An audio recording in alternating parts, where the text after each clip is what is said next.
Merci beaucoup. Raphaël.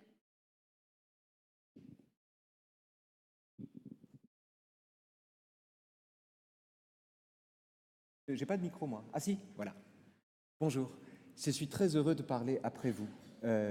Enchanté de parler après vous. Ça me donne un début. L'erreur qu'on fait ordinairement est de confondre l'intimité et la vie privée, naturellement, alors que la vie privée, c'est le misérable petit tas quantifiable de secrets qu'on préserve jalousement. Mais le viol d'une vie privée n'est pas le viol d'une intimité. Si le viol d'une vie privée était le viol d'une intimité, ça voudrait dire que nous ne sommes que ce que nous achetons, nous ne sommes que ce que nous possédons. Il y a bien quelque chose en nous qui n'est pas violé quand Facebook surveille nos faits et gestes, et c'est précisément cet espace inaliénable qu'on appelle l'intimité. Le paradoxe que je voulais ajouter dans le sillage de ce que vous disiez, c'est que l'intimité est un mot inventé, forgé par Augustin dans les Confessions, et c'est le superlatif de l'intérieur, c'est-à-dire qu'il décrit ce qu'il y a de plus intérieur qu'intérieur en lui-même, et le plus intérieur de l'intérieur, c'est l'intime, intimus, qu'il écrit avec une majuscule, parce que c'est l'autre nom de Dieu. Et c'est ce paradoxe qui est extraordinaire, c'est que l'intimité pour Augustin, et de façon générale, l'intimité, et au-delà de lui, c'est une altérité. Et le simple fait que, et c'est ce qui permet de penser que l'intimité, justement, est une notion citoyenne. Et d'ancrer la fraternité dans l'intimité, c'est tout simplement demander aux gens d'être eux-mêmes, c'est-à-dire d'éprouver l'altérité qu'ils ont en eux. Quand on fait cette expérience-là, on est dans la fraternité d'emblée. Et c'est la raison pour laquelle Camus et Thoreau cherchaient dans la nature la solidarité entre les hommes, parce qu'ils avaient besoin du grand rassemblement intérieur avant le grand rassemblement collectif. Je ne sais pas si cette expression est de vous, mais elle est sublime. Voilà. Donc je voulais dire ça. Alors, du coup, j'en viens à ce que je voulais vous raconter. Moi, j'étais venu vous parler d'une histoire de paternité, d'une intimité paternelle, si vous voulez, celle qu'on trouve dans la recherche du temps perdu. Alors, en peu de mots, la présence de la paternité, enfin, comment dire, l'usage que le narrateur fait de sa paternité ressemble d'assez près à ce que Augustin peut dire de l'intimité. On fait grand cas dans la recherche de la mère de Proust, naturellement, la maman de Proust, et beaucoup moins de son papa. On fait grand cas, naturellement, de la cérémonie du baiser de maman le soir, etc., et de cette cérémonie qu'il tente de reproduire chaque fois, dit-il, qu'une langue s'enfonce dans sa bouche comme un pain quotidien. Mais en revanche, on parle moins de son père. Or, la figure paternelle est absolument essentielle à la recherche du temps perdu et à la construction de l'écrivain et à son devenir d'écrivain. Et c'est assez simple à repérer, en fait, dans le livre. Il faut pour cela en revenir à cette scène primitive que vous connaissez tous, l'épisode du baiser. Permettez-moi de vous lire quelques lignes. Parler de Proust n'est qu'un prétexte pour lire du Proust, hein, donc je le fais. Écoutez ça. Donc, il s'est couché trop tôt, donc il n'a pas reçu le baiser de maman, et ça ne lui va pas du tout. Il n'est pas du tout content, donc il sort de sa chambre et il cherche le baiser de maman. Ma mère ouvrit la porte treillagée du vestibule qui donnait sur l'escalier. Bientôt, je l'entendis qui montait fermer sa fenêtre. J'allais sans bruit dans le couloir. Mon cœur battait si fort que j'avais de la peine à avancer. Mais du moins, il ne battait plus d'anxiété, mais d'épouvante et de joie. Je la vis dans la cage de l'escalier, la lumière projetée par la bougie de maman, puis je la vis elle-même, je m'élançai. À la première seconde, elle me regarda avec étonnement, ne comprenant pas ce qui m'était arrivé. Puis sa figure prit une expression de colère, elle ne disait même pas un mot, et en effet, pour bien moins que cela, on ne m'adressait plus la parole pendant plusieurs jours. Elle entendit mon père qui montait du cabinet de toilette où il était allé se déshabiller. Et pour éviter la scène qu'il me ferait, elle me dit d'une voix entrecoupée par la colère « Sauve-toi, qu'au moins ton père ne t'ait vu aussi, attendant comme un fou. » Ainsi, attendant comme un fou. Mais je lui répétais « Viens me dire bonsoir !» terrifié en voyant que le reflet de la bougie de mon père s'élevait déjà sur le mur, mais aussi usant de son approche comme d'un moyen de chantage, et espérant que maman, pour éviter que mon père me trouvât encore là si elle continuait à refuser, allait me dire « Rentre dans ta chambre, je vais venir !» Il était trop tard. Mon père était devant nous. Sans le vouloir, je murmurais ces mots que personne n'entendit. « Je suis perdu. » Pardon d'avoir l'oreille musicale ici. Perdu. Je suis perdu. Or, c'est vraiment ce mot-là, ouvre, je crois, un chemin de pensée dans la recherche du temps perdu. L'un des effets d'une lecture continue de la recherche du temps perdu, c'est qu'au bout d'un moment, on en a une représentation un peu synoptique, si vous voulez. C'est-à-dire qu'on se représente tous les instants de la recherche dans un temps commun, on les spatialise, et du coup, on peut les faire jouer entre eux. Et en l'occurrence, c'est ça qui fonctionne avec le perdu. Le malheur du narrateur, c'est qu'évidemment, son père ne lui est pas dû. Son père ne joue pas son rôle, si vous voulez, puisque son père, qui lui refusait des permissions consenties dans des pactes plus larges octroyés par sa mère ou sa grand-mère, son père capable de supprimer telle ou telle promenade habituelle sans raison apparente, sur un coup de tête, son père qui est une figure de l'arbitraire, et que le narrateur aime un peu, respecte sans doute, mais dont il se fout énormément, son père sans pitié, qui l'envoyait se coucher à 6 heures au mépris du baiser de maman, ce père-là, étrangement, funestement, n'empêche pas sa mère de dormir dans la chambre du petit ce soir-là. Il me regarda un instant d'un air étonné et fâché, puis, dès que maman lui eut expliqué en quelques mots embarrassés ce qui était arrivé, il lui dit « Mais va donc avec lui, puisque tu disais justement que tu n'as pas envie de dormir. Reste un peu dans sa chambre, moi je n'ai besoin de rien. » Mais malheur, malheur, malheur aux pères mariés qui ne font plus l'amour avec leurs femmes. Ils déposent sur leurs enfants le fardeau d'une tonne. Je me souviens d'ailleurs du jour où j'ai découvert que la mère de Proust était une dame plutôt forte ou carrément grosse. Ça m'a semblé évident, et pourtant j'y avais jamais pensé. Mais ça m'a semblé évident parce que l'absence du père, le perdu, laisse une tonne sur les épaules de son gnome. Un peu plus loin dans le livre, quelques centaines de pages plus loin, donc quelques années plus tard, quelques minutes plus tard, ça dépend des endroits du livre, écoutez-le, il y a bien longtemps aussi, enfin là c'est quelques années, c'est 40 ans plus tard, il y a bien longtemps aussi que mon père a cessé de pouvoir dire à maman « Va avec le petit ». La possibilité de telles heures ne renaîtra jamais pour moi, mais depuis peu de temps, je recommence à très bien percevoir, si je prête l'oreille, les sanglots que j'eus la force de contenir devant mon père et qui n'éclatèrent que quand je me retrouvais seul avec maman. En réalité, ils n'ont jamais cessé.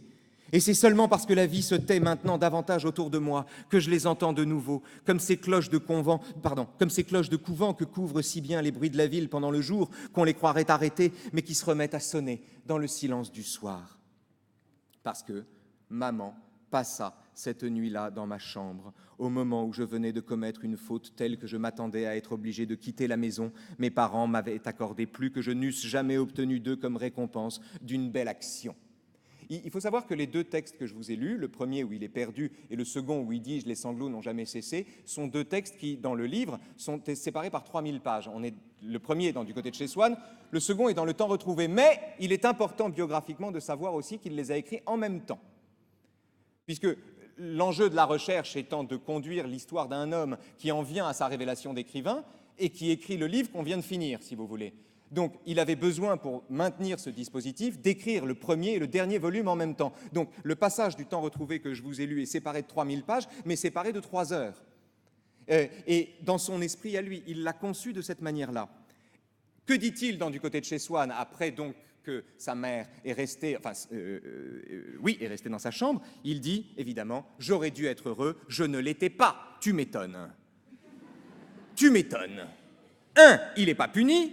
2, il dort avec sa mère. » Il n'en fallait pas davantage pour que cette double décharge fît d'un enfant nanti, d'un père indifférent, un écrivain majeur. Mais ce qui est majeur, au sens littéral du terme, majeur, qu'est-ce que j'y peux? Mais le père, alors, ce qui est intéressant dans la recherche, c'est que le père, qui semble appartenir aux galaxies secondaires de la recherche du temps perdu, puisque la recherche se décline en univers différenciés, le père est toujours dans les espaces secondaires. Il est dans l'ombre du grand-père, il est dans l'ombre de la mère, il est dans l'ombre de Swann, il est dans l'ombre de Legrandin, il est dans l'ombre du diplomate Norpois. Le père est toujours un personnage secondaire. Et en réalité, il est l'ambassadeur d'un monde étranger à l'enfant, d'une étrangeté. Il est l'ambassadeur d'une étrangeté pour l'enfant, c'est-à-dire d'une intimité. C'est là que je voulais en venir. Il est l'ambassadeur d'une étrangeté pour l'enfant. Et cette étrangeté, c'est quoi? C'est l'espace. Le père ne s'occupe pas du temps, il s'occupe de l'espace. C'est celui qui ne se perd jamais. Écoutez ça. Écoutez ça. On est toujours du côté de chez Swann. Comme c'était le lendemain dimanche et qu'on ne se lèverait que pour la grand-messe... J'ai encore un peu de temps ou pas? Parce que c'est des longues phrases. Comme c'était le lendemain dimanche et qu'on ne se lèverait que pour la grand-messe s'il faisait clair de lune et que l'air fût chaud, au lieu de nous faire rentrer directement, mon père, par amour de la gloire, nous faisait faire par le calvaire une longue promenade que le peu d'aptitude de ma mère à s'orienter et à se reconnaître dans son chemin lui faisait considérer comme la prouesse d'un génie stratégique. Parfois, nous allions jusqu'à Viaduc, dont les enjambées de pierre commençaient à la gare et me représentaient l'exil et la détresse hors du monde civilisé, parce que chaque année, en venant de Paris, on nous recommandait de faire bien attention quand ce serait combré, de ne pas laisser passer la station, d'être près d'avance, car le train repartait au bout de 2 minutes et s'engageait sur le Viaduc, au-delà des pays chrétiens dont Combray marquait pour moi l'extrême limite. Nous revenions par le boulevard de la Gare, où étaient les plus agréables villas de la commune. Dans chaque jardin, le clair de lune, comme Hubert Robert, semait ses degrés rompus de marbre blanc, ses jets d'eau, ses grilles entr'ouvertes. Sa lumière avait détruit le bureau du télégraphe. Il n'en subsistait plus qu'une colonne à demi brisée, mais qui gardait la beauté d'une ruine immortelle. Je traînais la jambe, je tombais de sommeil. L'odeur des tilleuls qui m'embaumaient m'apparaissait comme une récompense qu'on ne pouvait obtenir qu'au prix des plus grandes fatigues et qui n'en valait pas la peine. Des grilles fort éloignées les unes des autres, des chiens réveillés par nos pas solitaires faisaient alterner des aboiements comme il m'arrive encore quelquefois d'en entendre le soir, et entre lesquels dut venir, quand sur son emplacement on créa le jardin public de Combray, se réfugier le boulevard de la Gare, car où que je me trouve, dès qu'il commence à retentir et à se répondre, je l'aperçois avec ses tilleuls et son trottoir éclairé par la lune. Tout d'un coup, mon père nous arrêtait et demandait à ma mère « Où sommes-nous » Épuisée par la marche, mais fière de lui, elle lui avouait tendrement qu'elle n'en savait absolument rien. Il haussait les épaules et riait. Alors, comme s'il l'avait sorti de la poche de son veston avec la clé, il nous montrait, debout devant nous, la petite porte de derrière de notre jardin qui était venue, avec le coin de la rue du Saint-Esprit, nous attendre au bout de ces chemins inconnus. Ma mère lui disait avec admiration « Tu es extraordinaire !» Et à partir de cet instant, je n'avais plus un seul pas à faire. Le sol marchait pour moi dans ce jardin où, depuis si longtemps, mes actes avaient cessé d'être accompagnés d'attention volontaire. L'habitude venait de me prendre dans ses bras et me portait jusqu'à mon lit comme un petit enfant. Le Fils est le maître du temps, c'est Marcel Proust dont nous parlons ici. Le Père est le maître de l'espace et il excelle tellement en sa discipline qu'on sent bien que le Fils, quand il s'adonne à la cartographie, ce qu'on retrouve aussi en d'autres endroits du livre, est lui-même incroyablement doué. J'ai dit tout à l'heure que le Père ne s'intéressait pas au temps. C'est un peu faux. Il ne s'intéresse pas au temps qui passe, il s'intéresse au temps qu'il fait. Le Père est passionné par le climat. Il n'aime que ça. C'est un homme, il n'y a que la météo qui l'intéresse. À tel point qu'un jour, le narrateur lui présente son copain Bloch, qui est très snob, très con, mais le narrateur ne le sait pas encore. Parce que, comme il est intelligent et qu'il est convaincu que l'intelligence le dispense de la bêtise, Bloch est con au carré, en fait. Mais ça, le narrateur ne peut pas s'en apercevoir. Il est trop jeune pour ça. Il est encore bluffé. Bloch lui met de la poudre aux yeux. Seulement, un jour, il voit son père, et son père lui dit... le père du narrateur. « Monsieur Bloch, quel temps fait-il donc? Est-ce qu'il a plu? Je n'y comprends rien, le baromètre était excellent. » Et le père n'en tire que cette réponse. « Monsieur, je ne puis absolument vous dire s'il a plu, je vis si résolument en dehors des contingences physiques que mes sens ne prennent pas la peine de me les notifier. » Et le père se tourne à ce moment-là vers le narrateur et devant Bloch lui dit « Mais enfin, mon pauvre fils, il est idiot, ton ami. » Comment? Il ne peut même pas me dire le temps qu'il fait, mais il n'y a rien de plus intéressant, c'est un imbécile. Et en une leçon, le narrateur découvre ce que c'est que la cuistrerie et ce que c'est que le snobisme. Il l'apprend de son père. C'est de son père qu'il l'apprend. Donc, espace et climat sont les deux mamelles du papa. Dans la recherche, c'est comme ça que ça marche. Et ce qui est intéressant, c'est que espace et climat jouent un rôle décisif dans la construction du rapport que le narrateur entretient avec le temps perdu puis retrouvé, et une construction qui apparaît, enfin qui est concentrée en une phrase, qui est peut-être la plus belle de la recherche, c'est très difficile à dire ça, mais enfin bon, la phrase est la suivante: une heure n'est pas une heure. Une heure, écoutez ça, une heure n'est pas une heure. Une heure est un vase rempli de parfums, de sons, de moments, d'humeurs variées et de climats. Or, c'est cette phrase-là qui résume ce qu'est le temps retrouvé. Une heure n'est pas une heure. Une heure n'est pas une heure, c'est la différence entre le temps perdu et le temps retrouvé, entre le temps des horloges et le temps vécu. Et c'est l'expérience dont dépend le fait de vivre avant de mourir. La plupart des gens meurent avant d'avoir vécu. Et on y vient justement. C'est intéressant parce que c'est son père, évidemment, son perdu, C'est de lui que s'éloigne le narrateur, qu'il veut s'éloigner quand il passe ses journées à lire à l'ombre d'un arbre, non pas parce qu'il s'éloigne de la voix qui tonitruit de son papa, non, c'est parce qu'il y fait sa première expérience du temps à l'état pur, puisque quand le narrateur lit à l'ombre d'un arbre, il ne voit pas le soleil se coucher, il est dans le temps. Il est tellement dans le temps qu'il ne sent pas, il n'éprouve pas le passage du temps à la façon dont on l'éprouve quand on est en surface, si vous voulez. On l'éprouve comme une sanction, comme une déréliction, comme quelque chose qui nous échappe en permanence. Non, quand on est dans le temps, on n'est plus en rapport avec la mort, on ne voit pas le temps passer précisément. On ne peut pas être spectateur, on est engagé dans le temps. Et donc, étant engagé dans le temps, il ne voit pas le soleil se coucher. Le soleil se couche insensiblement.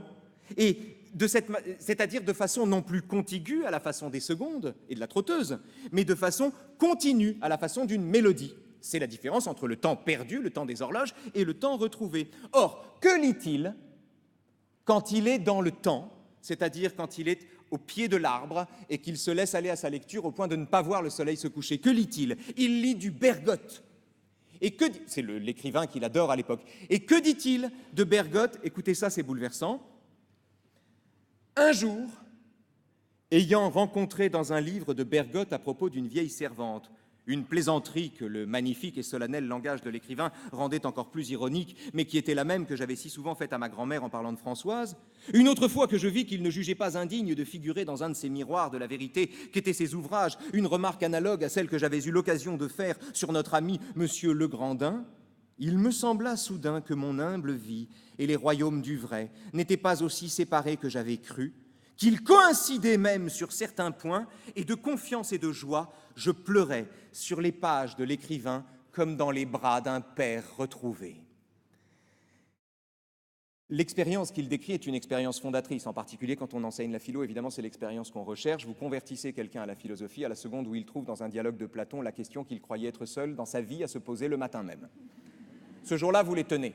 C'est-à-dire, si vous arrivez à formuler à partir d'un texte une question qu'un élève s'est posée, vous le voyez tout de suite, les joues rosissent. Et c'est formidable parce qu'il y a deux sentiments qui vous étreignent à ce moment-là. Le premier, c'est « ouais, j'ai pensé comme Platon », ce qui ne veut rien dire, ce qui n'a aucun sens. Le second, c'est « mon Dieu, ce que je croyais être seul à penser, Platon, déjà 2500 ans avant moi, le pensait ». Autrement dit, je n'ai rien d'original. Et cette dilution de soi-même est au principe, précisément, du commencement de l'entrée dans la philosophie. On entre dans la philosophie à l'instant où l'on fait son deuil de cette forme de vanité, de cette vaine vanité qui consiste à se prendre soi-même pour un penseur. On n'est pas propriétaire de ses pensées, nous n'en sommes que l'interprète, on n'est pas propriétaire de ses idées, nous n'en sommes que le filet à papillon, si vous voulez.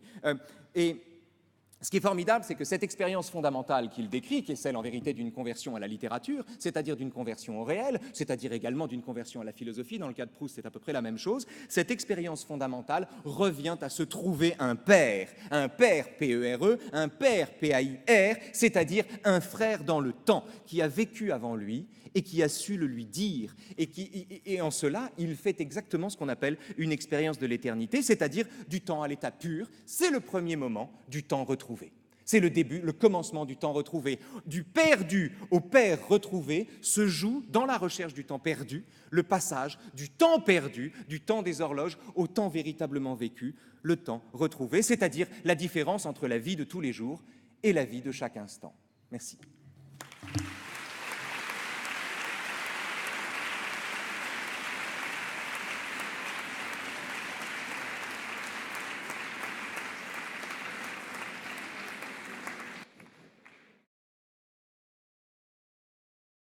Voilà, après tous ces voyages dans le temps, dans l'intimité, dans les relations avec l'autre, soi-même, peut-être vous avez des commentaires, des questions,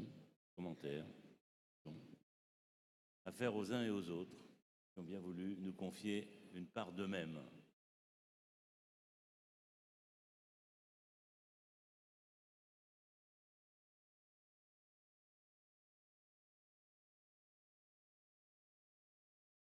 Alors, peut-être pour un peu le débat, qui voudrait répondre? Il y a déjà quelqu'un? Allez-y alors.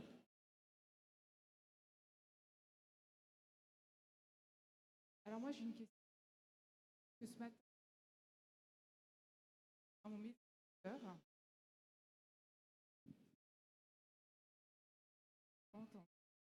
matin, j'étais dans mon métier.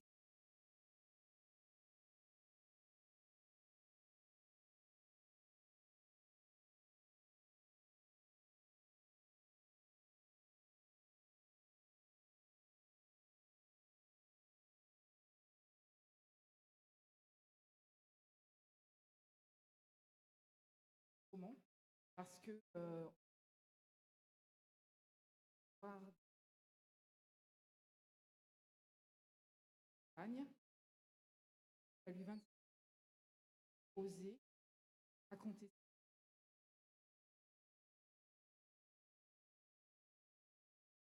D'autres commentaires? D'autres interventions de nos invités sur cette balance entre dire un certain nombre de choses que l'on doit de dire, de faire découvrir d'autres, en même temps ces limites. Donc peut-être pouvez-vous répéter les limites que vous mettez les uns les autres à se tout dire, ou plutôt à se dire de l'essentiel, et pourtant des phases cachées. Je ne connais pas tout de vous. Non, juste le répéter. Ça marche là, je crois. Non, à part, non, c'est pas mal si on prend plusieurs interventions, puis après on se répartit. Vive la démocratie. J'attends. Oui, c'est ça. Non, mais je suis tout à fait pour cumuler les questions. Encore faut-il qu'il y en ait.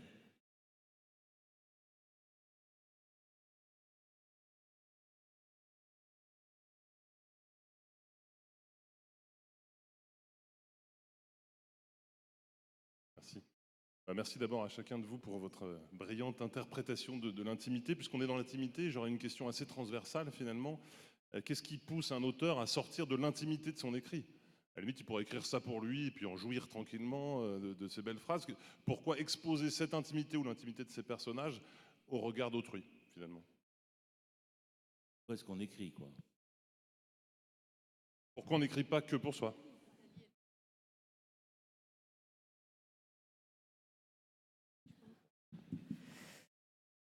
Je crois que la lecture et l'écriture vont toujours ensemble et qu'on écrit peut-être pour la question du rassemblement intérieur, du grand rassemblement intérieur, où on n'a pas envie d'être seul. Donc, je ne sais pas s'il est question d'une exposition véritablement. Moi, je ne pense pas qu'il s'agisse d'une exposition avec les risques que la notion d'exposition induit, mais en tout cas, c'est une expression. Et cette expression, je pense, a besoin d'être regardée pour être d'une certaine façon validée. En tout cas, pour ce qui me concerne. Il n'empêche que dans la vie d'un auteur, il y a beaucoup d'écrits intimes qui ne seront jamais publiés, qui existent aussi. Je voudrais juste ajouter que l'impudeur n'est pas de parler de soi. L'impudeur est de s'en tenir à soi-même quand on parle de soi. L'impudeur, c'est de prendre ce qu'on dit de soi pour l'alpha et l'oméga de ce qu'on raconte. C'est ça qui est impudique. On part tous de nous-mêmes. On parle de nous-mêmes, on part de nous-mêmes. C'est le matériau dont on dispose, mais on ne va pas s'en tenir là. Voilà. L'enjeu est de ne pas s'en tenir là. Maintenant, je t'accorde que l'expérience de l'écriture, d'une certaine forme d'écriture, pas l'écriture du prof, pas l'écriture didactique, qui est explicitement destinée aux autres et dont la structuration est indispensable à la création d'un espace commun, si vous voulez. Mais les trucs qu'on n'a pas le choix d'écrire, les choses où on se sent vraiment libre parce qu'on n'a plus du tout le choix et qu'on est pris vraiment par quelque chose, ces moments-là, l'autre, tout à fait absent. D'ailleurs, on a vraiment besoin de personne dans la pièce. Guitry a une super phrase. Il dit « Mais combien de gens augmentent votre solitude en venant la troubler ?» Et de fait, c'est vraiment la phrase d'un écrivain. La phrase d'un écrivain qui, dans le temps de l'écriture, n'a pas besoin des autres. Et puis, j'ajouterai juste une chose, pardon, mais enfin, il y a des gens qui en... Donc, il faut bien convertir cette expérience en monnaie commune. Autre raison, il faut pas cacher ça non. Oui, on peut l'avoir. Mais dans la science de l'écriture, intervient la science de précision, pas que l'autre.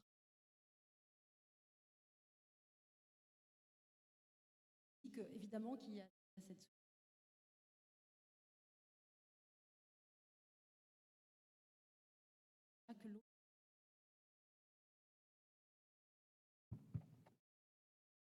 quand on est précis, l'autre arrive parce qu'on est au service d'une singularité, en fait. Dans la recherche, pour rester dans ma chapelle, le son du carillon qu'il entend, que Swann fait sonner le soir où il n'embrassera pas sa maman, ce son-là ferrugineux, criard et frais, là, il le retrouve dans les mêmes adjectifs, avec les mêmes termes, 3000 pages plus tard. Il l'a maintenu comme tel parce que ça n'est pas de lui que vient le son.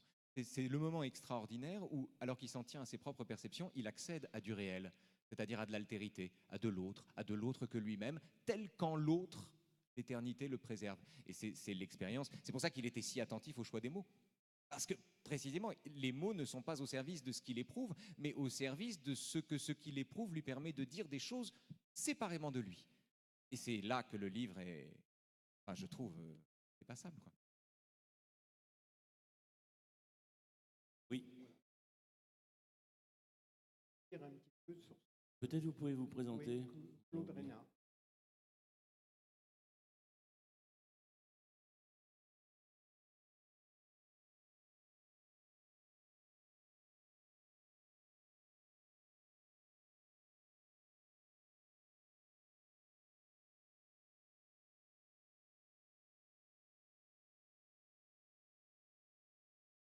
Dans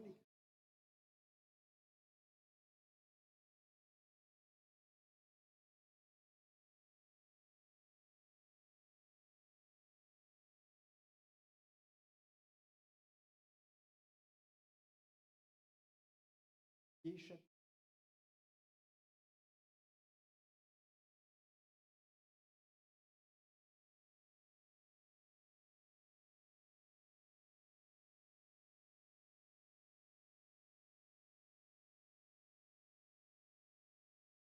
Merci. Je vous réponds par une histoire. Blaise Pascal a demandé à être enterré avec, cousu dans le pourpoint de sa veste, le mémorial. Mémorial. C'est un texte fameux, texte resté célèbre, notamment quand il dit joie, joie, joie et pleurs de joie. Enfin, c'est un texte qu'on connaît de lui bien.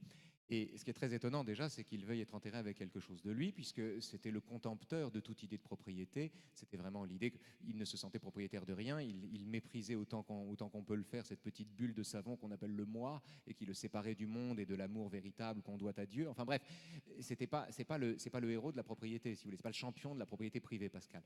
Et bizarrement, il veut être enterré avec un truc. Et l'étonnement est redoublé par le fait que dans ce texte-là, aucune phrase n'est de lui. Aucune des phrases du mémorial n'est de lui, puis toutes les phrases sont issues de la Bible, viennent de la Bible. Ces phrases-là lui ont été dictées par Dieu. Et il n'est jamais si près de lui-même, et il ne veut garder comme témoignage de sa propre personne, avec lui, en sa compagnie, que le texte d'une illumination dont la parole ne vient pas de lui. Et on pourrait faire de cette histoire, qui a eu lieu le 23 novembre 1643, non, plus tard. C'est un 24 novembre, c'est ça que je veux retenir. Cette histoire qui a eu lieu, donc qui a été datée, même entre 10h et minuit, donc s'il y a vraiment une date dans le temps, etc., cette histoire-là est également, je crois, la métaphore du rapport d'un auteur à son écriture. Oui. C'est-à-dire de l'attention à ce qui lui échappe, la vigilance qu'on doit à ce qu'on ne maîtrise pas, le soin qu'on doit apporter à ce qui est plus fort que nous. D'autres mains qui se lèvent?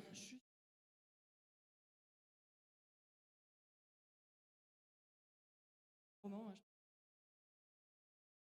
on se retrouve dans la situation, dire quelque chose.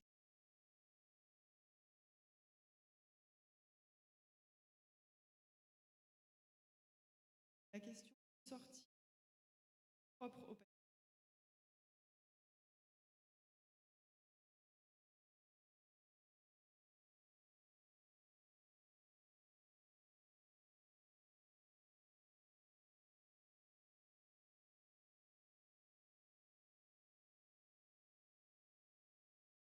Moi, il n'y a rien à relire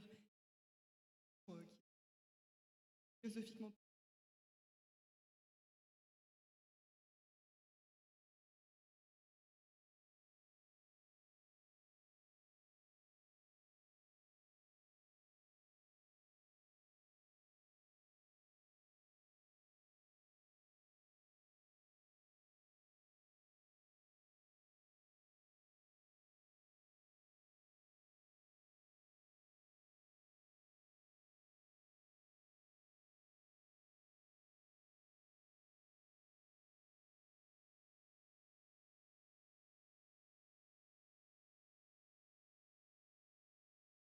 parler de ce qu'était. Alors, moi, alors, je dis ça en particulier. Donc,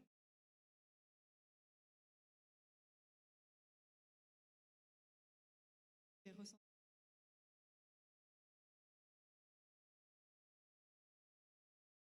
Forme d'un.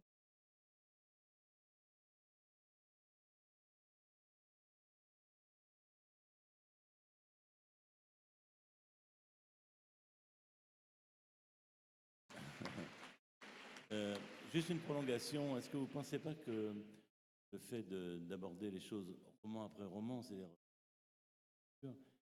différent de l'œuvre, succession, retrouve quelque chose qui se glisse faire dépendamment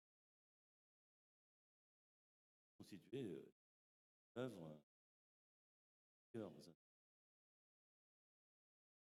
peut-être quelque chose de dépasse ce et qui Tout à fait d'accord.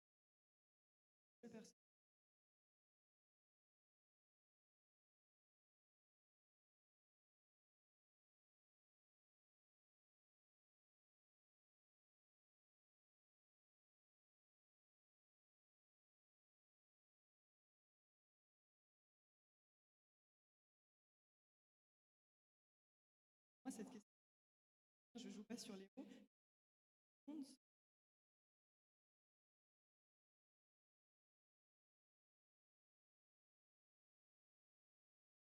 laisse l'entière responsabilité, bien entendu. Bien, et il n'y a pas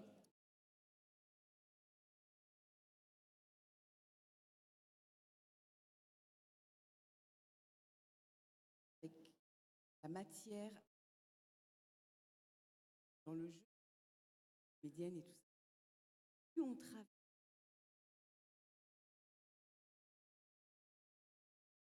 l'intimité, on redécouvre. Et là, il y a un existence d'intimité à la base. Plus on avance, plus on découvre notre intimité. Mais il y a quelque chose qui est comme inépuisable, en fait, notamment dans l'écriture. bien. Je vous propose, mais juste avant de vous proposer, une mauvaise nouvelle. La faculté sera fermée demain. Bien sûr, nous sommes conscients de tout ce qui se passe et nous avons un pouvoir de modifier les choses. Donc nous verrons par la suite comment faire pour que se retrouver. Et elle et moi-même là pour maintenir le contact avec tous ceux qui et renouveler le manifeste bénéfique pour tout le monde. En attendant, nous allons avoir une pause d'une demi-heure et je vous invite donc à profiter pleinement vendredi après-midi puisqu'il n'y aura pas de samedi matin. Merci.